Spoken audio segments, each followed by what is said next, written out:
Fala, marinheiros geek, editor internet, sejam bem-vindos a mais um HQ. Eu sou o Sérgio e hoje damos continuidade à trilogia dos Irmãos Cafage, falando sobre lições.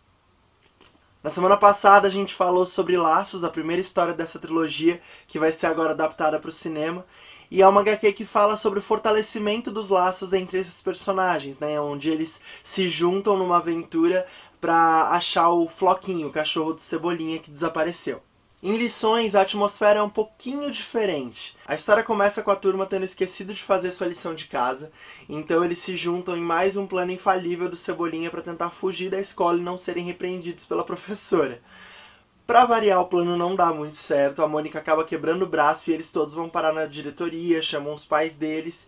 E aí, numa conversa com a diretora, os pais acabam decidindo que eles têm que dar um castigo, né? Ensinar uma lição para cada um deles. E, na minha opinião, o mais dolorido é o da Mônica, que além de ficar de castigo, muda de escola.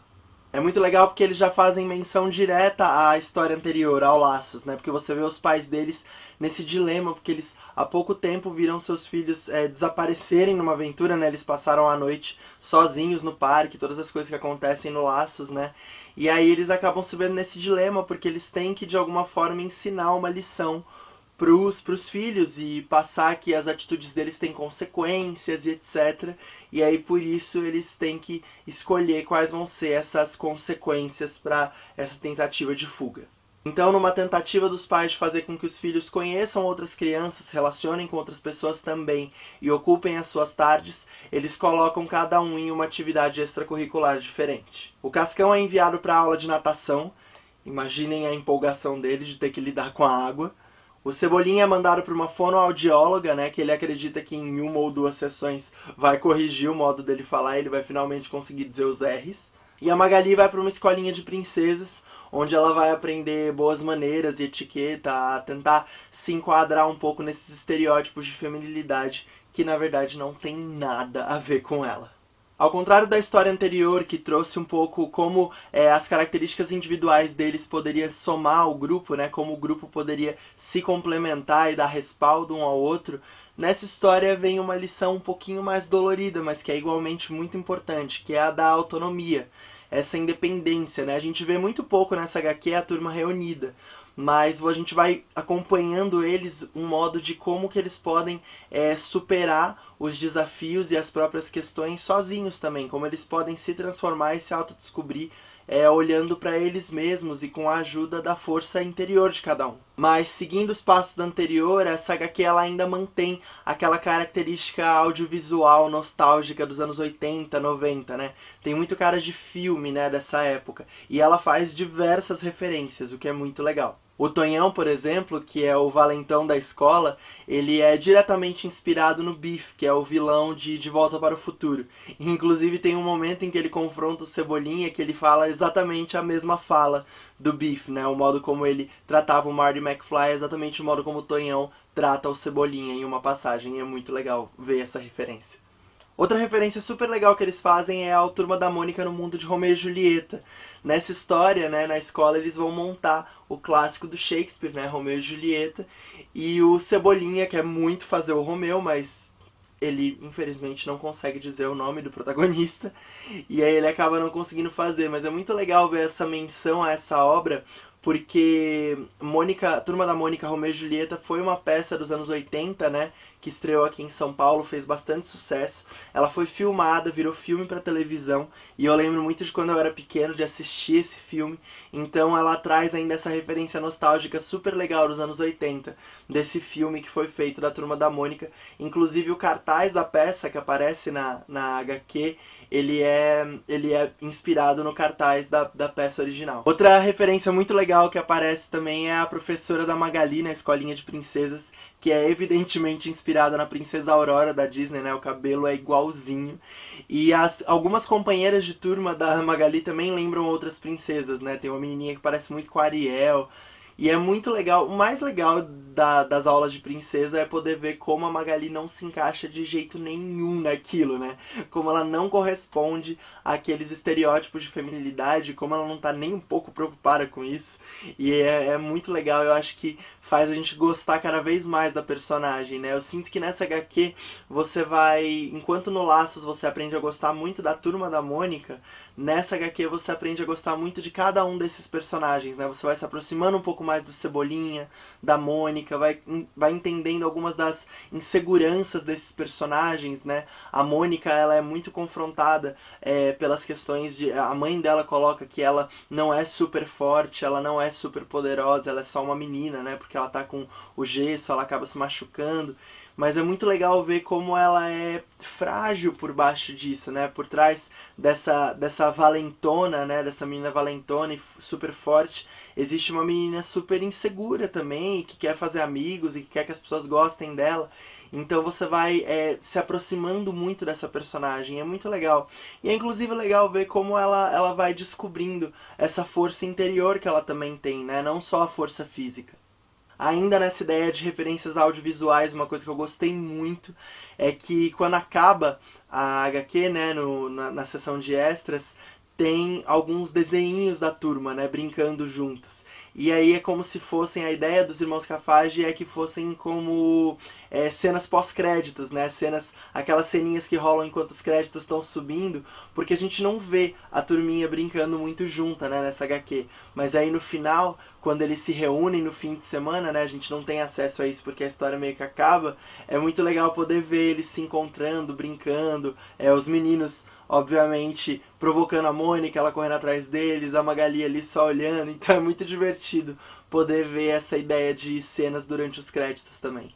Partimos para o nosso gráfico de riscos, iniciando pelo risco de paralisia. O risco de você ficar horas parado na mesma página contemplando uma arte sublime, vai uma nota 10 de 10. A arte dos Cafage, como sempre, é maravilhosamente incrível. E é muito legal porque nessa HQ aparecem muito mais os momentos que a Lu desenha, né? Porque enquanto o Vitor Cafage desenha a história na linha temporal atual, a Lu desenha as lembranças, né? De quando eles eram menorzinhos. E é muito legal porque nessa HQ aparecem muitos momentos, muitas inserções em que eles lembram da época que eles estavam juntos, né? Quando eles se conheceram, as primeiras vezes que brincaram e etc. O que só eleva ao quadrado ao risco de esmagamento dessa HQ, né? Você tá vendo eles ali sofrendo com essa separação e de repente entra uma inserção de uma lembrança boa deles juntos, assim, né?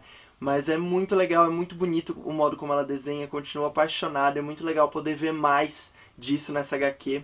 Além disso, nas cores, eles usam tons um pouco mais pastéis, né? Contrastando com o saturado que vinha no Laços, nessa HQ as cores são um pouquinho mais sóbrias, o que ajuda nessa dimensão um pouquinho mais melancólica da história, né? Isso ajuda bastante e conversa muito com a narrativa. O próximo é o risco de contrato eterno, o risco de você ter que ler uma infinidade de HQs para terminar essa história. Vai uma nota 6 de 10. Bom, se você chegou até aqui, você tem 2 HQs a menos pra ler, né? Falta só o Lembranças. Então a nota foi um pouquinho menor que a do Laços. E a história se finaliza realmente no Lembranças, né? Segundo os irmãos Cafage, eles querem manter só essa trilogia, não querem escrever mais nada pra Turma da Mônica nesse selo Graphic MSP. A leitura ela é bem rápida, é fluida, a arte te ajuda muito a ir passeando por essa narrativa. Então é uma HQ bem rapidinha de ler e depois dela só vai faltar o Lembranças. Seguimos para o risco de fandom, risco de surgirem milhares de fanfics, fanarts, adaptações desse universo. Vai uma nota 8 de 10.